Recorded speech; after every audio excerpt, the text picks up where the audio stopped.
Cinézoom, c'est, comment dire, c'est énorme.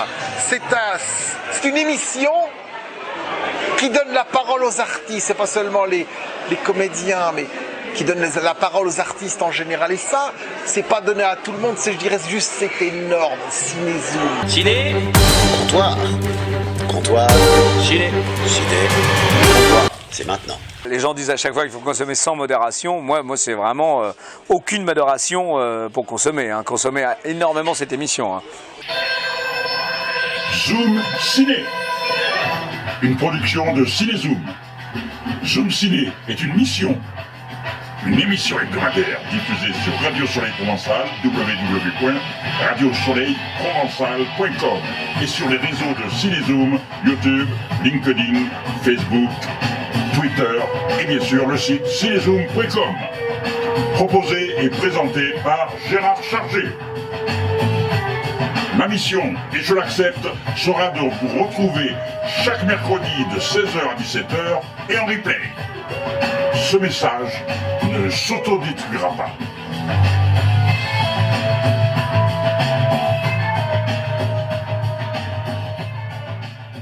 Les Zoom Ciné 10e. Bonjour mesdames, bonjour mesdemoiselles, bonjour messieurs. Émission hebdomadaire composée de bandes annonces, de bandes originales et d'interviews avec ceux qui font le cinéma et l'actualité. Au sommaire de cette émission de ce mercredi 1er novembre, nous recevons dans les conditions du direct l'auteur Jean-Pierre Sandron pour son ouvrage « À l'ombre de l'avenue Victor Hugo », paru aux éditions Élan Sud.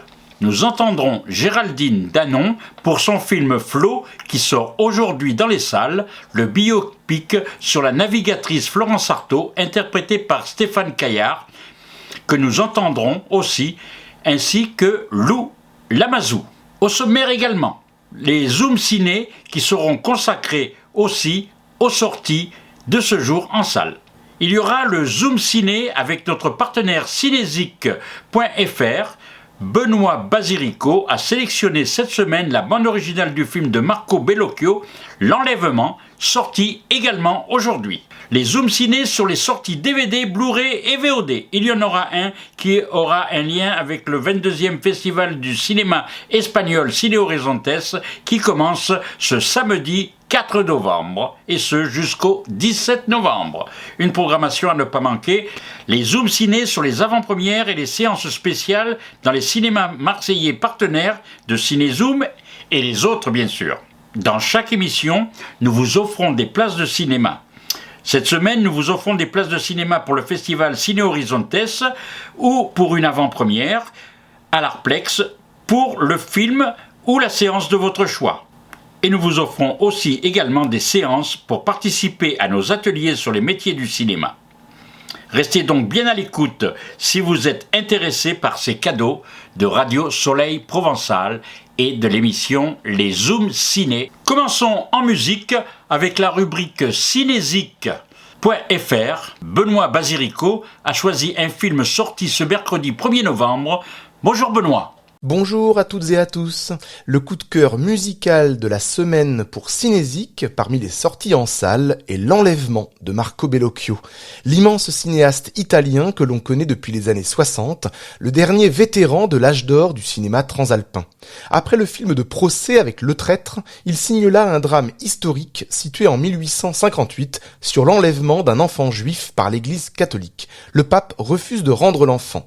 La réussite de ce film est d'associer la dimension tragique de cette histoire avec un aspect plus décalé de la farce. On est dans la satire. Pour la musique, après avoir fait appel par le passé aux grands compositeurs Ennio Morricone et Nicola Piovani, il s'entoure cette fois-ci du jeune trentenaire Fabio Massimo Capogrosso. Le musicien parvient à trouver un équilibre entre toutes les composantes du film. Il emploie les cordes tourmentées pour la tragédie, un chœur sacré et le tintement des cloches pour l'église, des éléments plus humoristiques et sautillants contribuant au ton de la farce et épousant un regard enfantin. Enfin, le morceau que je vous fais découvrir là relève de la partie sentimentale du récit, avec des sonorités déchirantes pour illustrer le drame pour une famille de perdre son enfant. L'Enlèvement, musique de Fabio Massimo Capogrosso, sorti ce 1er novembre.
Écoutons ce que j'en disais à la sortie de la projection au Festival de Cannes dans les quotidiennes de Cinézoom. Il y a un coup de cœur que j'ai eu hier soir, c'est le film italien de Marco Bellocchio, L'Enlèvement.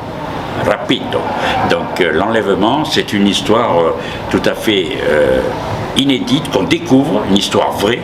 Marco Bellocchio a écrit d'après un livre qu'il a adoré et qui en même temps nous révèle une histoire où des enfants d'une famille juive, un enfant notamment, est enlevé parce que à la naissance, il a été baptisé.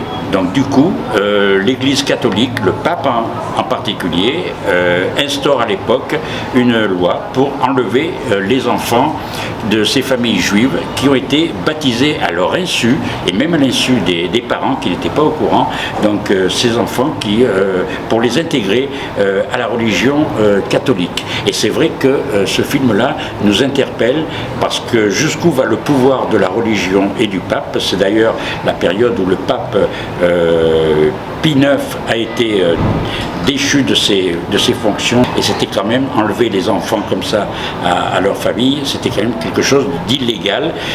Il faut savoir que Marco Bellocchio nous a dit en conférence de presse que quand il avait fait le film, il a découvert cette histoire particulière, mais il a enquêté un petit peu plus et il a découvert qu'il y avait plus de 200 à 300 enfants qui avaient été enlevés comme ça en Italie. L'enfant qui est enlevé, eh bien, il va tellement être imprégné par la religion catholique, parce qu'on demande aux parents pour revoir leurs enfants, de se faire catholique aussi. Il va falloir que... mais là, cette famille-là refuse. Et par contre, l'enfant, lui, qui est devenu prêtre, eh bien, du coup, ne comprend pas et voudrait, même sur le lit de mort de sa mère, lui faire changer de confession, ce qu'il n'arrivera pas à faire, parce que quand on a des convictions, eh bien, il faut les garder, et la liberté de choisir, et sa religion et sa vie, eh bien, c'est quand même... c'est pas ni l'État ni l'Église qui va changer cela. Ça se déroule en 1858 exactement, à Bologne, au moment où le Vatican, représenté par Pie IX, voit son influence politique s'affaiblir de façon préoccupante. Nous recevons aujourd'hui Jean-Pierre Sandron pour son dernier roman, qui s'appelle « À l'ombre de l'avenue Victor Hugo ». Alors avant de parler, parce que moi j'ai lu ce livre, il m'a emballé, on parle de cinéma de début à la fin, par petites bribes, mais on est dans l'univers. Donc tout d'abord, vous habitiez l'avenue Victor Hugo à Paris ? Absolument, j'ai habité avenue Victor Hugo pendant une dizaine d'années au moment de mon adolescence, précisément au numéro 23 qui est cité dans le livre, donc ça c'est vraiment quasiment de l'autobiographie, et j'allais au lycée qui est cité dans le livre, c'est-à-dire le lycée Janson de Sailly. D'accord, alors donc vous allez nous expliquer. Alors nous, en plus, que l'émission aujourd'hui va être consacrée entièrement à des musiques de films que vous citez dans votre livre. Ah oui, très bien, et en plus, aussi des passages musicaux, parce que le livre est prétexte à parler de cinéma, de littérature, de musique. Avant de parler de tout ça en détail, ce roman est un roman uchronique. Donc vous allez nous expliquer ce que c'est, parce que vous voyez, je ne vais pas le cacher aux auditeurs, j'ai appris le mot aussi. On l'utilise très peu. Moi, je l'ai découvert aussi un peu par hasard. Et en fait, l'Uchronie, donc, l'idée, c'est de prendre un événement historique et changer le sens de ce qui s'est réellement passé. Alors, l'exemple le plus classique, c'est « Et si Hitler avait gagné la Seconde Guerre mondiale ?» On peut dire aussi « Si Napoléon avait gagné à Waterloo » ou ce genre de choses. Et donc, après... on peut construire une intrigue, une histoire, mais dont la toile de fond est complètement différente de la véritable réalité. C'est pour ça qu'à la fin de l'ouvrage, j'ai tenu à mettre la véritable chronologie qui s'est produite pendant ces années-là, pour que le lecteur puisse aller voir et se dire bon bah ça s'est passé, et puis la vérité c'est comme ça, voilà. Bon, voilà.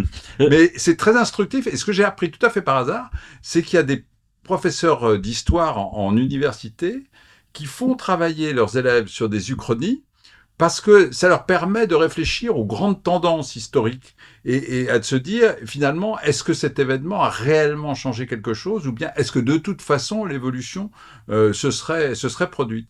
Et donc, en fait, il y a pas mal de profs qui utilisent cet outil-là pour faire réfléchir leurs étudiants sur l'histoire. Alors, pourquoi vous êtes vous basez sur cette période de la guerre d'Algérie, du pouvoir du général de Gaulle.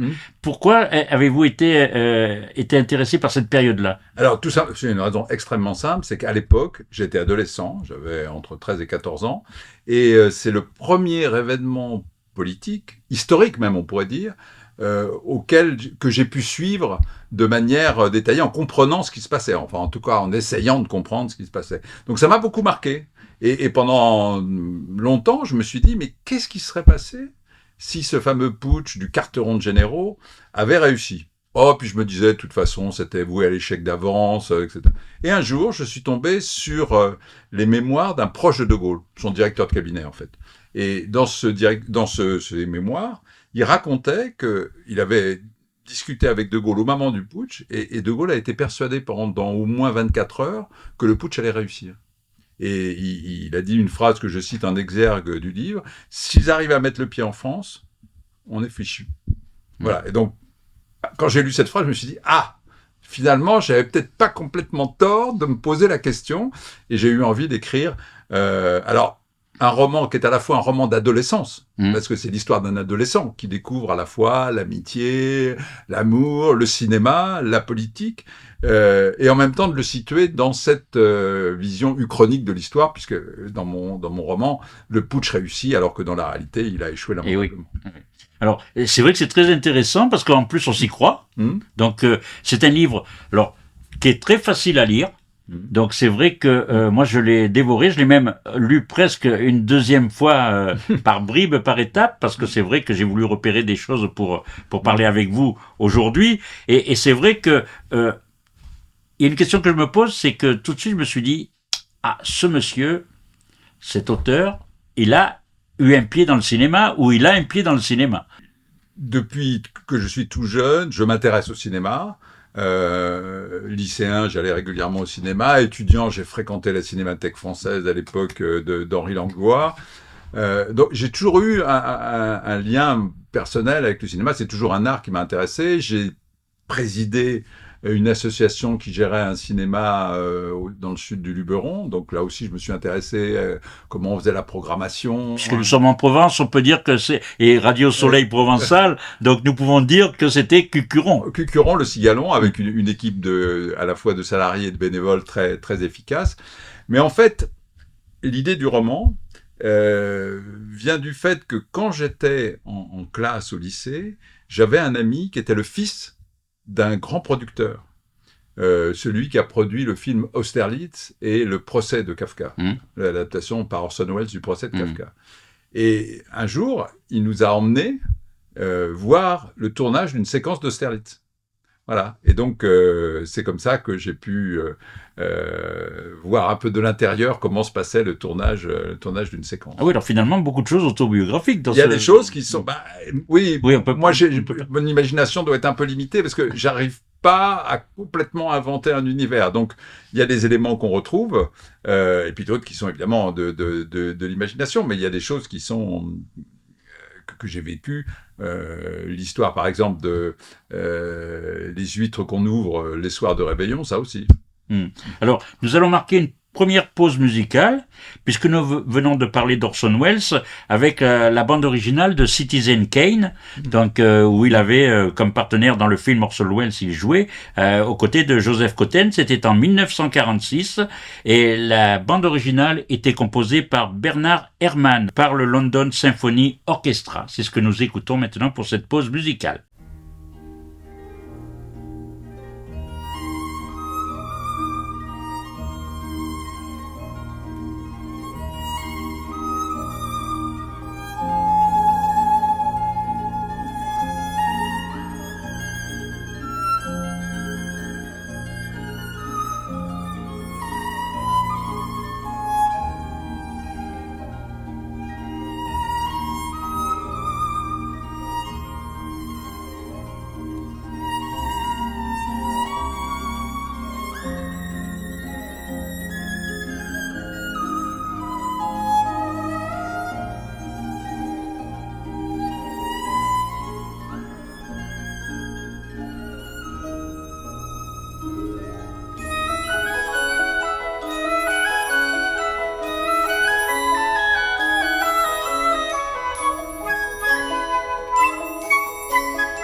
parfois en Blu-ray. Is that really your idea of how to run a newspaper? I don't know how to run a newspaper, Mr. Fletcher. I just try everything I can think of. Élu meilleur film par l'American Film I Institute. make no campaign promises. Citizen Kane. You talk about the people as though you own them. Toast, Jedediah, to love on my terms. L'édition collector avec un livre exclusif de 85 pages. Mr. Kane was a man who got everything he wanted and then lost it. Find out about Rosebud. Maybe Rosebud was something he couldn't get or something he lost. Citizen Kane. L'édition Prestige 100e anniversaire d'Orson Welles en Blu-ray et DVD.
Dans le roman, je parle de la caméra, d'une caméra d'Orson Welles. C'est ce que j'allais dire. Et là aussi, c'est autobiographique.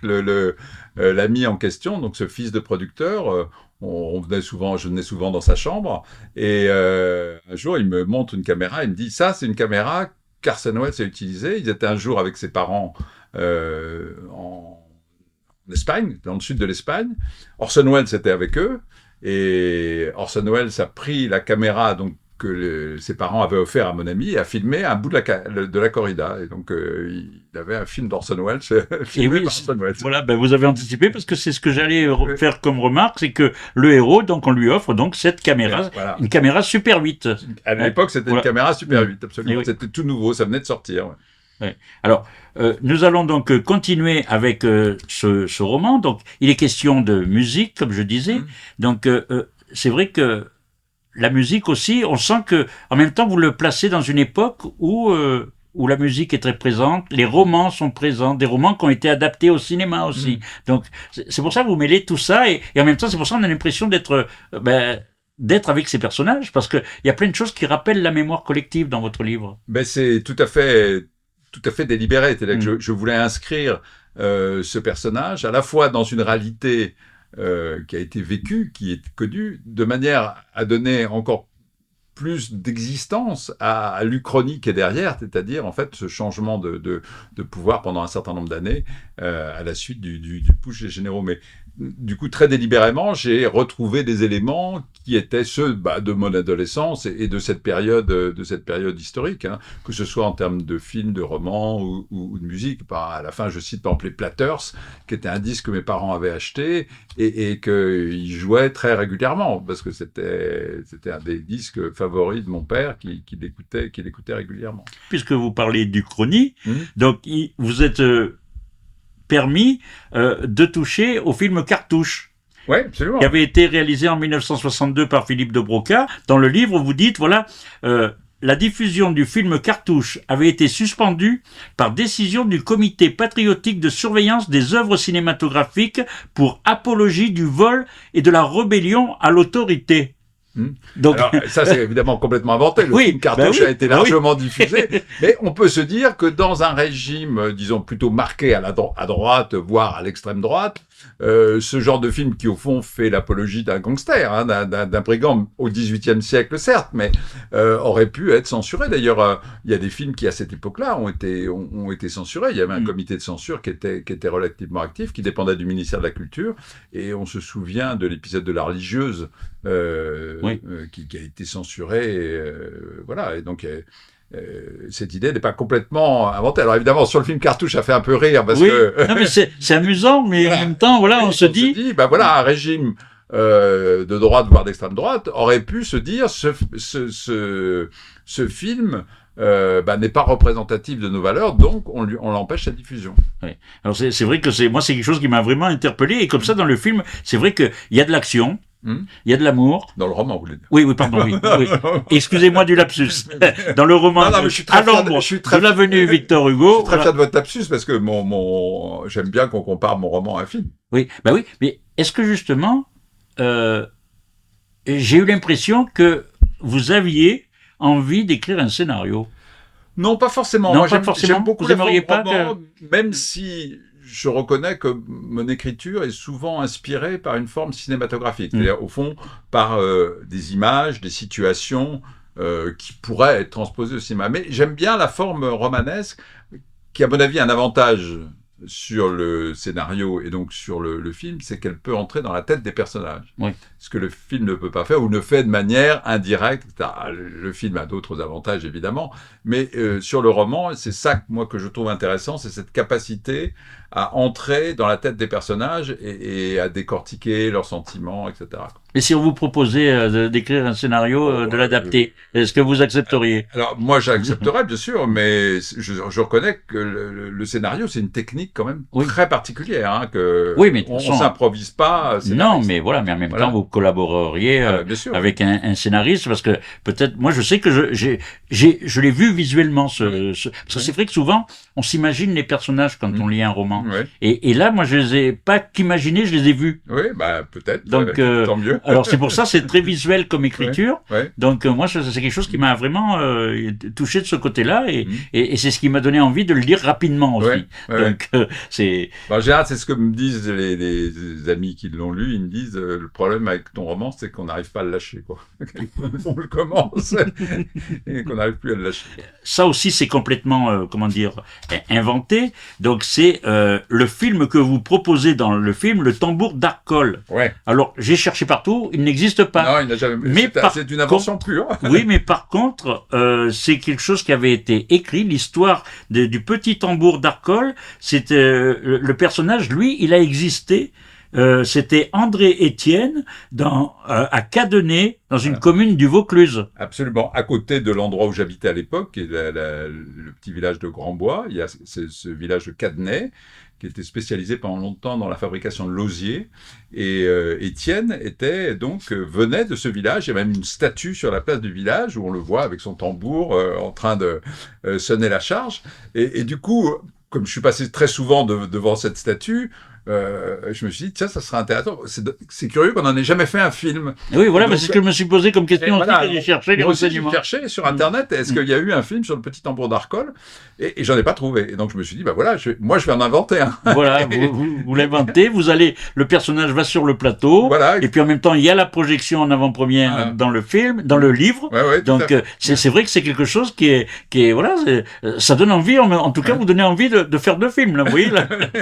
Moi, en tant que réalisateur, je sais que là, j'ai deux sujets qui m'intéressent, quoi. En plus, l'histoire du petit tambour d'Arcole est assez drôle. On le présente toujours comme un héros qui, grâce à lui, Bonaparte aura réussi à franchir le pont d'Arcole. En fait, la vraie histoire, c'est qu'il s'est complètement paumé. Il s'est paumé avec 3 ou 4 soldats. Ils ont traversé une rivière dont ils ne savaient pas très bien ce que c'était. En fait, ils ont joué du tambour un peu par hasard. Et à ce moment-là, les Autrichiens ont cru que les Français les avaient pris à revers. Mais en gros, c'est pas du tout un geste héroïque de sa part. Donc c'est ça qui est assez rigolo à démystifier aussi, quoi. Tous les films dont vous parlez dans le roman, on sent que vous êtes un cinéphile, parce qu'on sent que vous avez une période que vous avez beaucoup aimée, une période où il y a des acteurs comme Claudia Cardinal, Jean-Paul Belmondo, tout ça, les Fanfans la Tulipe, les Cartouches, comme on disait tout à l'heure. Mais ça, c'est lié à l'âge du personnage et à l'époque dans laquelle ça se situe. Mon personnage aurait évolué, je ne sais pas, dans les années 90, j'aurais certainement cité d'autres films. Mais c'est vrai que tous ces films-là que j'ai vus avec beaucoup de passion quand j'étais adolescent m'ont marqué, les cartouches.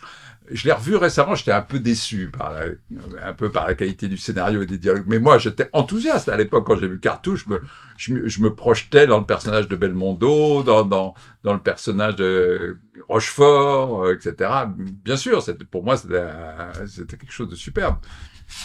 Alors, la littérature, donc on disait tout à l'heure qu'il y avait des ouvrages qui étaient adaptés donc au cinéma donc plusieurs reprises. Donc tous les titres que vous citez, ils ont tous été adaptés. Et nous allons écouter pour continuer la bande originale de Sherlock Holmes. Alors le Sherlock Holmes moderne, donc la version réalisée par Guy Ritchie en 2010 avec Robert Downey Jr. Et Jude Law dans les rôles principaux. Donc c'était Hans Zimmer qui avait composé aussi cette musique. Et donc c'est un film plus récent, mais c'était une adaptation qui avait vraiment du charme et qui démystifiait pas le personnage. En même temps, tout en créant une part d'ombre justement dans le personnage de Sherlock Holmes. Voilà, nous écoutons cet extrait musical.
Un roman qui est un sujet grave, parce que c'est vrai que...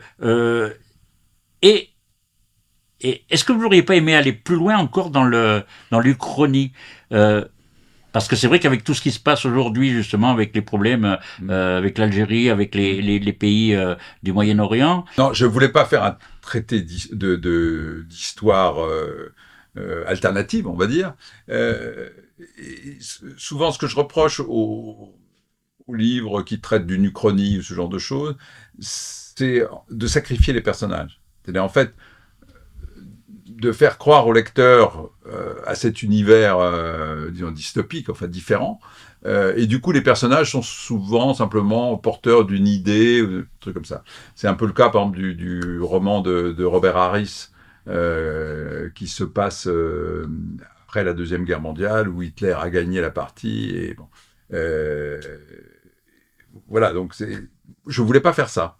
Je voulais un véritable un roman où les personnages aient leur épaisseur et leur vie, et où l'Uchronie ne s'impose pas comme quelque chose, mais où on puisse justement se dire, et oui, ça aurait pu se passer comme ça, et beaucoup de gens ne se seraient aperçus de pas grand-chose, n'auraient pas forcément réalisé, comme un peu le héros du livre, qui ne prend conscience de ce qui se passe que progressivement, et parce qu'il arrive quelque chose à la sœur de son copain et à son copain lui-même. Voilà, donc je voulais pas sacrifier les personnages pour imposer un univers, mais je voulais que cet univers soit très présent du début jusqu'à la fin, bon, je pense qu'il l'est, quoi.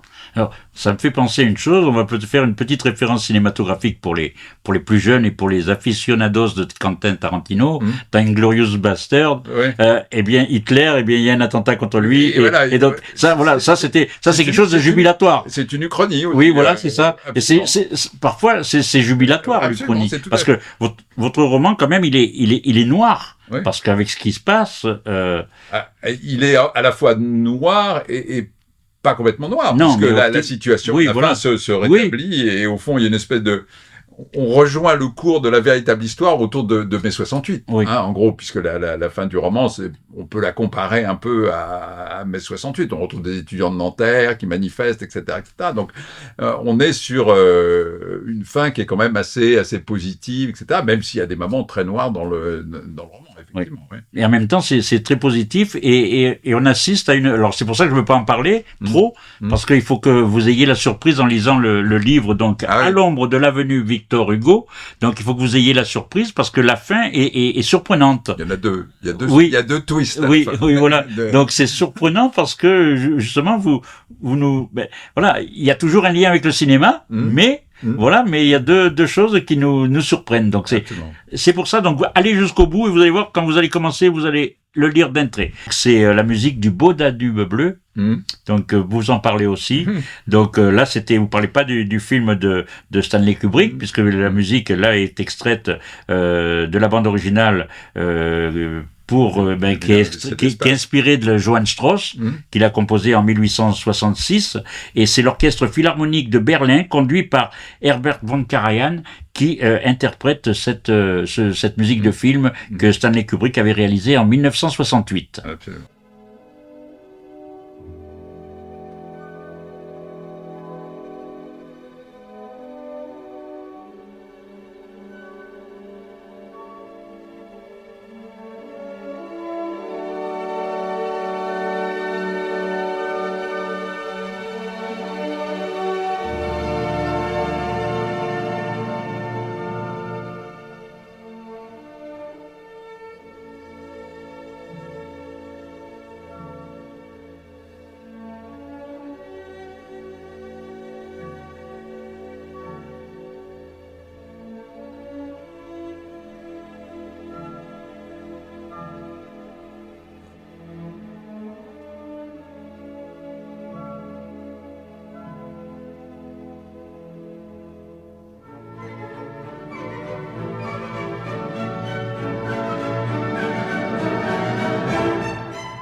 Jean-Pierre Sandron, que ce roman À l'ombre de l'avenue Victor Hugo, je pense que ça sera un très beau cadeau pour les fêtes de fin d'année.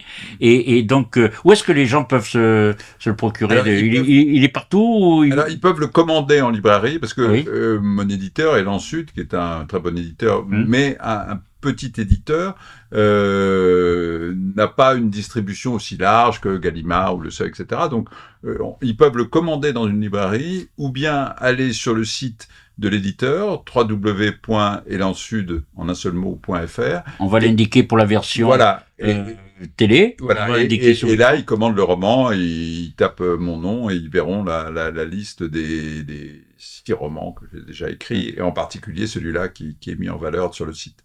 Je dirais, ce qui fait un peu la caractéristique, c'est qu'il y a toujours un fond historique. C'est-à-dire que c'est pas des romans désincarnés. On voit très bien les événements historiques qui se passent autour. Il faut dire que ça se lie peut-être à votre première profession. Vous étiez enseignant, c'est ça? J'étais enseignant en sciences économiques et sociales, effectivement, pendant 15 ans, avant d'avoir d'autres fonctions. Mais effectivement, et puis l'histoire me paraît toujours quelque chose d'important, d'avoir des personnages qui soient situés et non pas complètement abstraits et éthérés.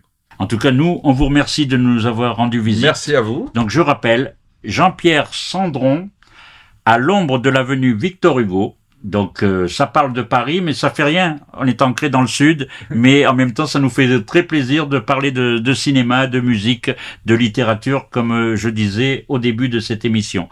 Voilà, merci Jean-Pierre. Ça a été un plaisir de parler avec vous. Et donc, c'est vrai que voilà, la littérature s'approche du cinéma. Et ça, c'est vraiment pour moi quelque chose d'essentiel, parce que je dis toujours, le cinéma rassemble tous les arts. Sur les écrans, le film était prévu pour le 29 novembre, il a été avancé au 1er novembre dans les salles.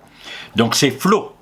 Flo, un biopic réalisé par Géraldine Danon sur la fiancée de l'Atlantique, c'était le surnom qu'avait Florence Artaud, la grande navigatrice au palmarès exceptionnel et unique dans cet univers masculin, qui connut son apogée avec sa victoire de la Route du Rhum en 1990. Nous avons rencontré la réalisatrice ainsi que celle qui campe le rôle de Flo, Stéphane Caillard, et le fils de Titan Lamazou, Lou Lamazou, à l'Arplex Canebière. Écoutons notre échange, c'était en août dernier, le film avait été présenté, donc je le rappelle, au Festival de Cannes, au cinéma de la Plage. Qu'importe la gloire, les lois du monde, et qu'importe l'amour. Sur l'océan, j'ai planté ma victoire et bois mon vin dans une coupe d'or. Vivre d'orgie est ma seule espérance, le seul bonheur que j'ai pu conquérir. Si sur les flots j'ai passé mon enfance, c'est sur les flots qu'un forban doit mourir. Je l'ai rencontré et je m'en suis très librement inspirée. Et après, dans ce qui est vrai et faux, tout est vrai. Il y a des images comme au cinéma, parce que c'est pas un documentaire, mais le fondement, l'âme de Florence que j'ai bien connue, j'ai essayé de la restituer au plus près. Comment on rentre dans un rôle dans un personnage qui a existé, qui est aussi symbolique, qui est mythique et représentatif de plein de choses. Est-ce que c'est vous en aviez jamais fait, je crois, des rôles existants de personnes qui ont existé? Il me semble pas. Non, j'ai jamais fait ça, non. Et donc je pense que c'est un exercice un peu particulier, parce qu'il y a des gens, il y a la ressemblance physique, qu'elle y soit pas, c'est même pas le problème.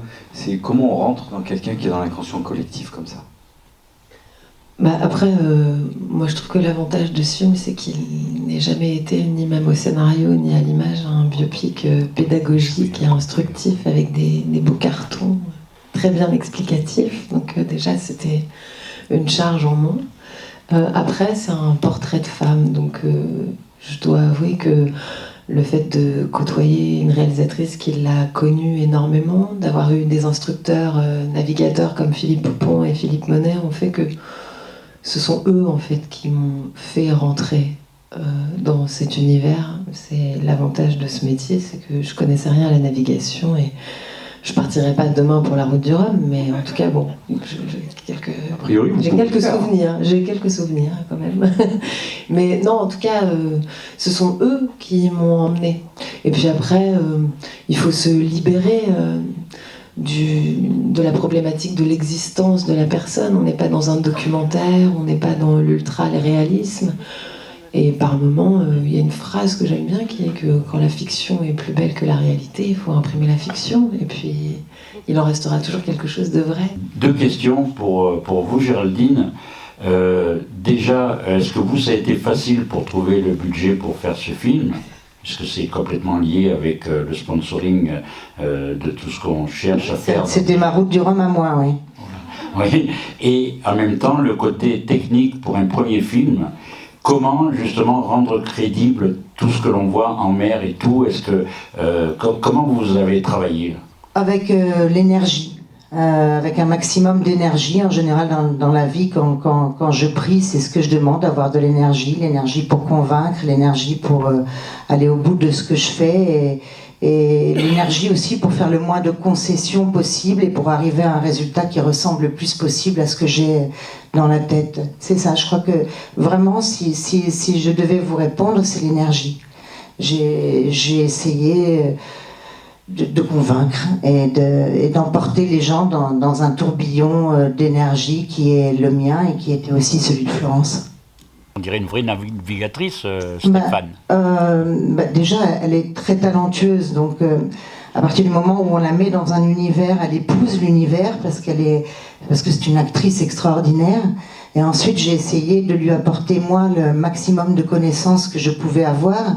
Et quand je n'avais pas de connaissances sur certains aspects, de m'entourer. Et ça, c'est le travail que j'ai découvert dans le cinéma, que j'avais moins dans le documentaire, parce qu'on est tout seul, de m'entourer de gens qui étaient capables de donner à voir ce que j'avais dans la tête et de lui expliquer. J'allais voir par exemple Monet ou Coupon et je lui disais, je voudrais à ce moment-là que le spi casse, je voudrais à ce moment-là que... Et ils essayaient de rendre possible ce que j'avais moi dans le cerveau. Donc entraîner une équipe, y croire, faire en sorte que tous les gens y croient autant que vous. Et tout ça, ça ne serait jamais fait s'il n'y avait pas eu la belle étoile de Florence là-haut qui veillait et qui emportait tout le monde dans cette énergie-là, parce que tout le monde avait envie de lui rendre hommage. Et merci beaucoup à Stéphane aussi qui... après avoir vu ce film-là, je dois dire que je ne l'avais pas vraiment vu sur d'autres séries ou d'autres films, mais je peux dire que tu es une inspiration pour moi qui suis comédienne. Merci beaucoup. Merci. C'est que je pense que quand on est marin ou quand on est extrême comme ça, on ne peut pas vivre sa vie s'il n'y a pas une proximité entre la mort et la vie. Et que si on n'a pas cette conscience toujours d'être particulièrement vivant, parce que la mort rôde quelque part, et c'est le cas dans la vie de Florence Artaud tout du long, elle a une sorte de main de la mort comme ça posée, qu'elle évite, avec laquelle elle jongle, et tout à coup il y a cet hélicoptère qui la sauve miraculeusement, et qui quelques années plus tard va la tuer. Et cette image-là, c'était la première image que j'avais quand j'ai commencé l'écriture du film. C'était cette proximité entre la mort et la vie, cette sorte de fil où finalement on est d'un côté du côté des vivants et puis de l'autre du côté des morts, et où on n'est jamais plus vivant que quand on a cette mort à côté. Donc c'était vraiment important pour moi. Et ce ciel qui devient la mer, et cette mer qui devient le ciel. Et pour avoir passé pas mal de temps en mer, je me suis aperçue que longtemps je regardais la mer et qu'au bout d'un moment je regardais plus la mer, je regardais le ciel. Donc il y avait cette chose-là, cette dualité entre la vie et la mort.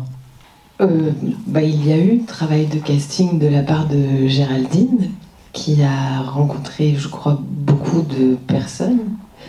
Et puis après, on a fait une séance de travail ensemble qui s'est plutôt bien passée, je dois dire, et qui a fini par être concluante. Et puis après, je sais pas si je dois raconter la manière dont je travaille. En tout cas, nous avons travaillé d'un commun accord, aussi bien avec les navigateurs qu'avec Géraldine, où je crois que la séance de travail a permis de se rendre compte que on n'avait pas besoin de beaucoup d'explications pour se comprendre. Et surtout que Stéphane a cette grâce qu'ont peu d'acteurs d'être extrême, de savoir aller au bout d'un silence, d'avoir cette grâce, cette fragilité, cette force, enfin toutes les choses qui faisaient Florence Artaud, et que quand elle est arrivée, il n'y avait pas l'ombre d'un doute, c'était elle. Je voulais savoir pour le jeune homme, si j'ai bien compris, c'est le fils de Titon Lamazou qui l'interprète. Il joue le fils de son père. Alors, est-ce que c'est une circonstance qui fait que vous avez été comédien, ou est-ce que c'était un souhait que vous aviez déjà?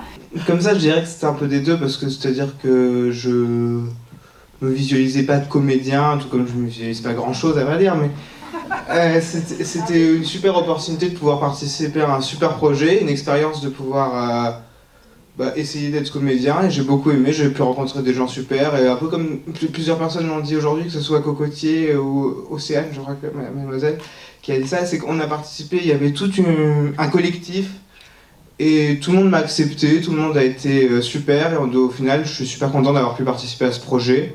Je sais pas ce que ça va donner pour moi, mais en tout cas je suis super content d'avoir pu participer à ce projet, parce que c'est avant tout pour moi l'idée d'une vie et l'idée d'une philosophie du risque que je trouve magnifique, et voilà, c'est un plaisir. Il faut savoir que Florence Artaud était la marraine de Lou, elle l'est toujours.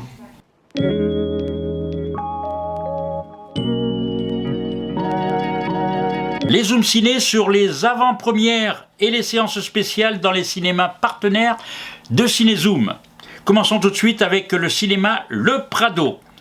Avant-première de L'Abbé Pierre, une vie de combat, un film que je vous conseille particulièrement.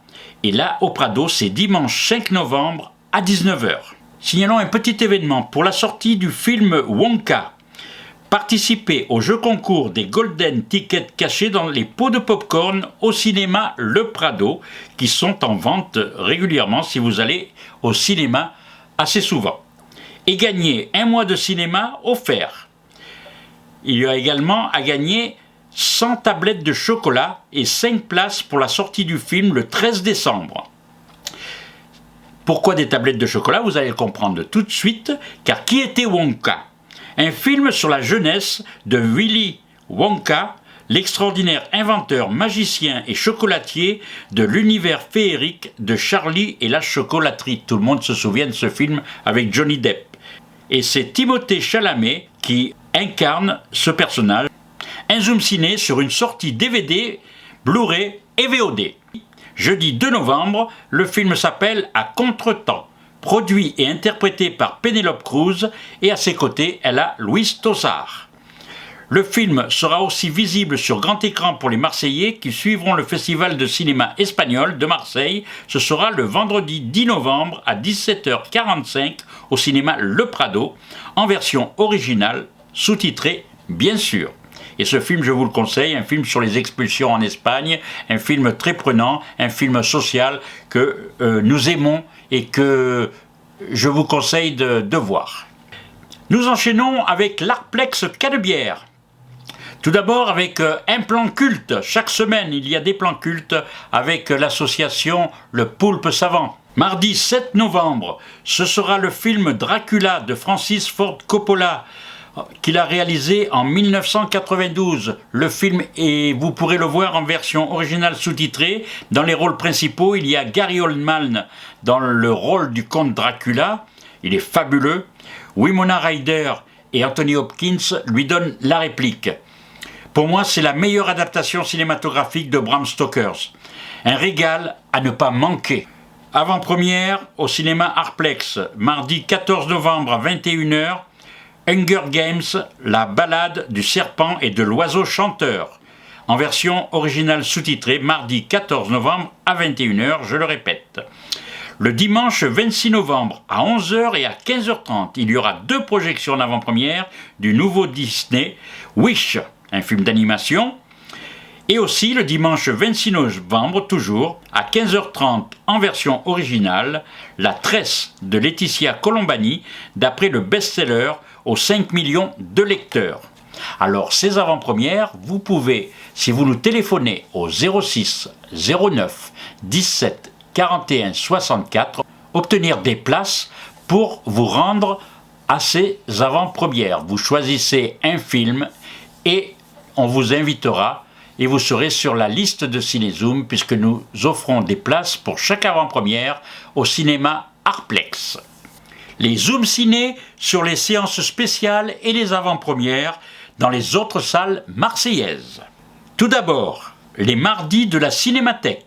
Donc le mardi 7 novembre à 19h en version originale sous-titrée, un film qui s'appelle Graines de violence et que les anciens connaissent, un film réalisé en 1955 par Richard Brooks avec Glenn Ford, Anne Francis et Sidney Poitier dans les rôles principaux. L'histoire d'un jeune professeur d'anglais dans une école professionnelle qui constate que ses élèves sont insolents et hostiles. Un film courageux et sincère qui met en relief la délinquance juvénile. Donc à voir le mardi 7 novembre à la Cinémathèque de Marseille, au boulevard d'Athènes. Donc c'est au pied des escaliers de la gare Saint-Charles. Et c'est à 19h, je vous le rappelle. Dans les autres salles marseillaises, toujours, eh bien, il y a une autre avant-première. C'est la même qu'au cinéma Le Prado. C'est le même propriétaire, donc c'est un peu logique, mais ce n'est pas la même heure. Donc dimanche 5 novembre à 16h, il y a aussi L'Abbé Pierre, Une vie de combat, le film que je vous conseille. Et enfin, signalons qu'à La Baleine, du 18 au 24 novembre, les rencontres films-femmes Méditerranée, en présence des réalisatrices pour la majorité des films long métrages. La Baleine et d'autres cinémas à Marseille. Le film Femmes Méditerranée, c'est aussi un festival très intéressant, des rencontres importantes et en même temps, il y a des films de tous les pays et la venue à Marseille de réalisatrices qui viennent du monde entier. Ce sera tout de suite après le festival espagnol, parce que le festival espagnol, c'est vrai, eh bien, lui, il se termine le 17. Donc on enchaîne. Et on enchaînera pour vous, nous, parce que pour vous rendre compte de toutes les rencontres que l'on a faites dans le cadre de ces deux festivals. Pour vous rappeler, par rapport au Festival du cinéma espagnol, eh bien, il y a nous vous offrons aussi, en écoutant cette émission, des places de cinéma. Vous composez le 06 09 17 41 64 et nous vous offrons des places de cinéma pour aller voir le film de votre choix entre le 4 et le 17 novembre, sur Internet, vous tapez Ciné Horizontes ou alors 22e Festival de cinéma espagnol de Marseille. Vous avez toute la programmation. Vous nous téléphonez. En tout cas, on vous guidera. Et puis, si vous voulez des places, eh bien, on vous inscrit pour la séance de votre choix pour 2 personnes sur Radio Soleil Provençal et sur les réseaux sociaux de Cinézoom. Alors, c'est vrai, ceux qui regardent l'émission en version filmée, TV, eh bien, nous mettrons... au bas de l'écran, nous mettrons toutes les coordonnées pour que vous puissiez nous appeler, car nous avons envie de vous faire plaisir, puisque vous nous suivez chaque semaine, c'est notre 10e émission. Le 22e Festival de cinéma espagnol de Marseille débutera le 4, c'est-à-dire samedi, avec un prélude à l'Alhambra Ciné Marseille. Ce sera une soirée, même une journée cubaine, donc avec 2 films cubains. Vous pourrez manger cubain entre les 2 films. C'est 2 films documentaires qu'il y aura. Vous en profiterez également pour avoir une masterclass par Emmanuel Larraz. Autre prélude dans le cadre de ce festival, ce sera le dimanche 5 novembre à l'Artplex Canebière avec une journée Picasso. À 16h, c'est Guernica. Il y aura aussi Un été à la Garoupe, un film qui sera présenté, un documentaire, donc c'est 2 documentaires là aussi. À 17h30, il y aura un concert à la brasserie Bloom avec Yves Berger, piano et voix. Et à 19h, on terminera avec le remarquable documentaire de Nelly Kaplan, Le regard Picasso. Et pensez à nous téléphoner pour les places de cinéma que l'on vous offrira à partir du vendredi 10 novembre jusqu'au 17 novembre sans interruption, tous les jours au cinéma Le Prado. Donc nous vous offrons 2 places par personne par soirée. Au revoir mesdames, au revoir mesdemoiselles, au revoir messieurs. À la semaine prochaine, même heure, même endroit. Les gens disent à chaque fois qu'il faut consommer sans modération. Moi c'est vraiment aucune modération pour consommer. Consommer énormément cette émission. Zoom Ciné, une production de Cinézoom. Zoom Ciné est une émission hebdomadaire diffusée sur Radio Soleil Provençal, www radiosoleilprovençal.com et sur les réseaux de Cinézoom, YouTube, LinkedIn, Facebook, Twitter et bien sûr le site cinézoom.com. Proposé et présenté par Gérard Chargé. Ma mission, et je l'accepte, sera de vous retrouver chaque mercredi de 16h à 17h et en replay. Ce message ne s'autodétruira pas.